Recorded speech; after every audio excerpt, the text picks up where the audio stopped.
Éric Nindou, porte-parole du candidat et président sortant Félix Tshisekedi, est notre invité ce soir. Merci beaucoup d'être venu sur ce plateau.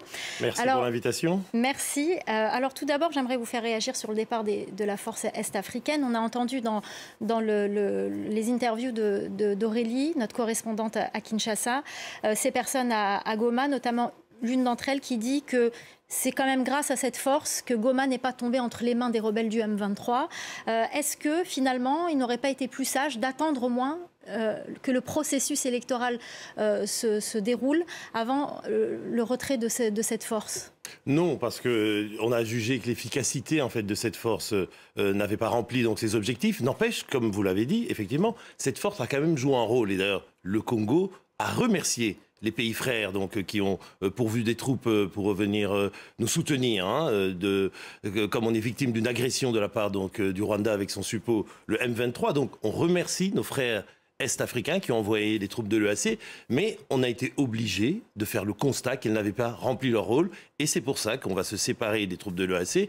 Et bientôt vont arriver les troupes de la SADC. Quand exactement? Est-ce qu'il y a une date? Aux environs du 10 décembre. Il y aura déjà les premiers contingents qui vont venir et qui seront pourvus par 3 pays. Donc avant le Malawi, scrutin. l'Afrique du Sud et la Tanzanie. Donc avant le scrutin. Avant le scrutin, exactement. Alors, et comme on l'a dit dans le reportage, mais la véritable force sur laquelle on compte pour stopper justement cette agression, c'est la FRDC, c'est-à-dire l'armée congolaise que le président Tshisekedi a contribué à recapaciter, donc à lui donner de la capacité pour qu'elle soit à même de pouvoir remplir sa fonction régalienne. Et pourtant, il y a quand même on a entendu Aurélie le dire, il y a encore des combats dans le Massissi, dans le Rutshuru.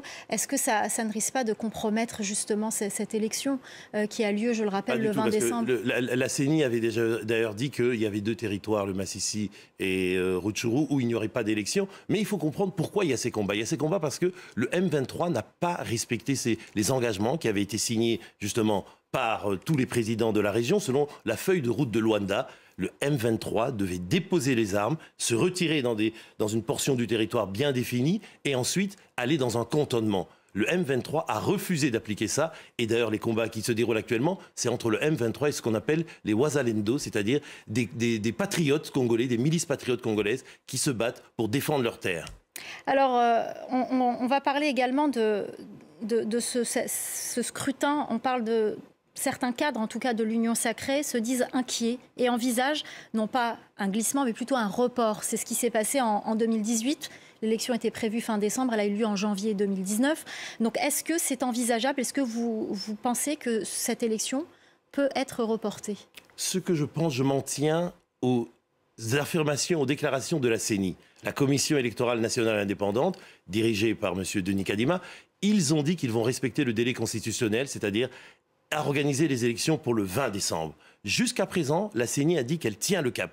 D'ailleurs, elle a dit qu'elle avait tout le matériel. Ce qui reste encore à déployer, ce sont les bulletins de vote qui sont en train d'être imprimés en Chine. Alors justement, le matériel est déployé en province, mais à Kinshasa, est-ce qu'il est déployé tout le matériel? Il va être déployé parce que vous savez qu'il est plus facile de le déployer à Kinshasa, qui est une grande ville, qui a un aéroport international, plutôt que dans le reste du pays où parfois il y a des zones difficilement accessibles à cause, on est en saison des pluies, il y a des routes qui ne sont pas. C'est pour ça que la CENI a préféré d'abord déployer à l'intérieur du pays et elle le fera à la fin à Kinshasa. Mais tant que la CENI, madame, qui est chargée d'organiser cette élection, dit que ça va se passer le 20 décembre, je pense qu'il faut s'en tenir à là. Et les spéculateurs ou les oiseaux de mauvais augure qui veulent faire peur à la population, il ne faut pas faire attention à ça. Alors l'opposition semble se mobiliser, des alliances se forment. Deli Sesanga est le 4e candidat de l'opposition à la présidentielle à se désister en faveur de l'ancien gouverneur du Katanga, Moïse Katumbi. Est-ce que ça vous inquiète, Pas du tout, madame. C'est un non-événement. Le ralliement de Deli Sesanga, c'est un non-événement. C'était déjà prévu, puisque il au n'est départ... pas le seul, hein. Oui, il y en a 3 autres. C'est Seth Kikouni, Franck Diongo, je pense, et puis aussi Matata Pogno. Mais c'était déjà prévu. Et d'ailleurs, le fameux Denis Sesanga, quelqu'un qui a réuni un congrès, il y a quelques mois, de son parti, où il a dit aux gens de son parti qu'il a été désigné comme candidat, et là, il se désiste sans même en revenir à sa base. C'est un non-respect de ses électeurs et je pense qu'avec ce genre de personnes, Moïse Katumbi n'a pas beaucoup de chance. Donc rien ne vous inquiète? Rien ne nous inquiète. Même si l'opposition s'organise, parce que c'est un scrutin, je le rappelle, à un seul tour. À un seul tour, justement. L'opposition, c'est pas l'opposition qui s'organise, c'est quelques individus, si je peux dire, qui se regroupent, une petite bande d'amis, qui a envie de faire un petit coup entre eux, ça ne nous inquiète pas parce que du côté du président, il y a réellement d'abord un bilan sur lequel il repose, un bilan positif, où il a montré aux Congolais qu'il a remis le pays sur les rails, il a recréé des fondations pour un pays qui était vraiment très mal en point, notamment par exemple avec